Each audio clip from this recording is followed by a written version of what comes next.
Good morning, America. This is Ray Gilbride with WeSpeak.com. Today we're going to be talking a little bit about the COVID-19 induced spike in domestic violence. This has been taking our country by storm, and it's very serious. We have to be able to recognize this and know things to do and have an escape plan before it happens.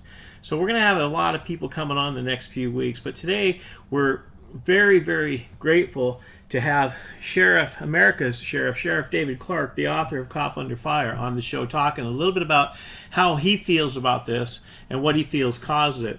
Now, the good thing about Sheriff David Clarke is that he's not running for an office. He's not a candidate for anything.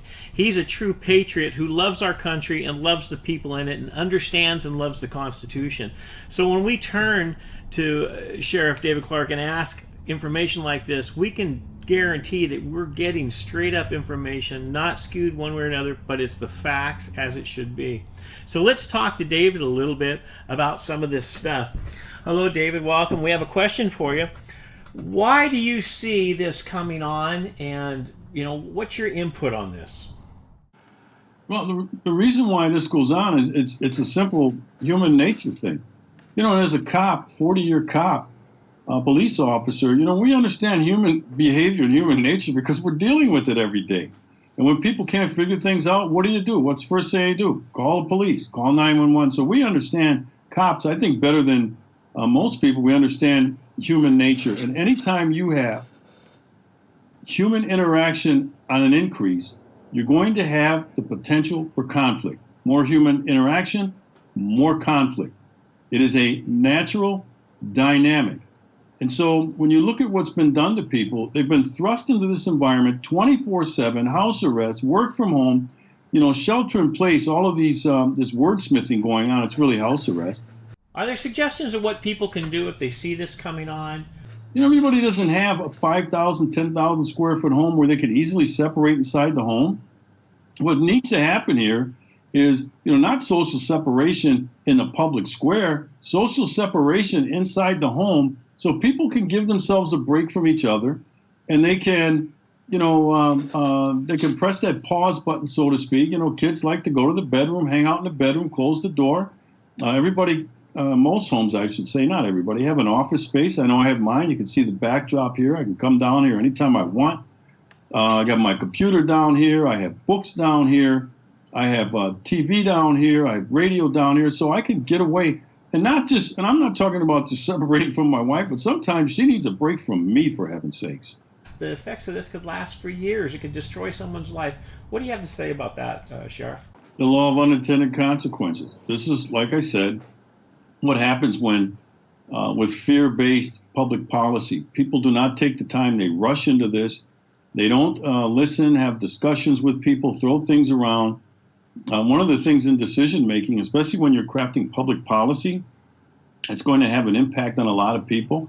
You have to take the time at the end. You say, hey, we might want to try this, but then you need to ask yourself and within the group to say, what's the worst thing that could happen if we do this? What are some of the better things that could happen? That's that law of unintended consequences. That discussion never takes place. It's always, and it's usually with government officials, they know better than anybody else. The bureaucrats, right? We know better than anybody else. We're the smart ones, and we should be the ones crafting this without any public input, without considering the further damage that we could cause. And so they rush into this thing. They thrust it on the public, right? We've been forced into house arrest. There was no public discussion on that. Maybe this would have come up. Maybe behavioral scientists would have said, well, if you're going to force this sort of thing 24/7, it's going to cause some human interaction. But no. The bureaucrats are smarter than us. They know better. The only thing is, they're not held accountable for this kind of foolishness. Well, thank you, Sheriff. That was some great input. We really appreciate you coming on the show, and we look forward to having you on many times in the future. Have a great day. Sounds good, Ray.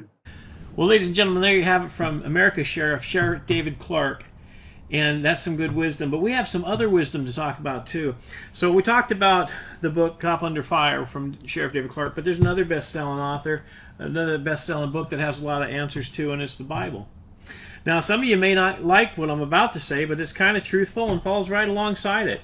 And when it comes to domestic violence and a lot of stuff, Ephesians 5:21 addresses it like this. Now, this may make some of you ladies mad at first, but just give me a second here. Trust me. It says, "Wives, submit yourselves to your own husbands as you do to the Lord. For the husband is the head of the wife, as Christ was the head of the church, his body, of which is the Savior. Now the church submits to Christ. Also, wives should submit to their husbands in everything." Now, before you guys start beating your chest and run around like Godzilla, maybe we should read the rest of this, okay? And it goes on to say, "Husbands, love your wives just as Christ loved the church and gave himself up for her to make her holy and clean." So before we go out and do this and start saying, "You have to listen to me, you have to do that," take that whole thing in consideration. Wives, submit to your husbands. Husbands, it's your job to be the man that she could submit to. That means you don't commit anger and violence against her. You love her like Christ loved the church. You honor your family. You don't put them down the line above your teammates and friends. Okay? So as we see this stuff going on and as we see domestic violence forming, we need these escape routes. Well, one of the best escape routes is to do some reading and to remember your family is the greatest gift of your life. Love them, honor them, and cherish them. Do not give in to anger and hurt them. And that goes both ways. From Ray at WeSpeak.com to you, have a great day and be kind to the ones in your lives. Thank you.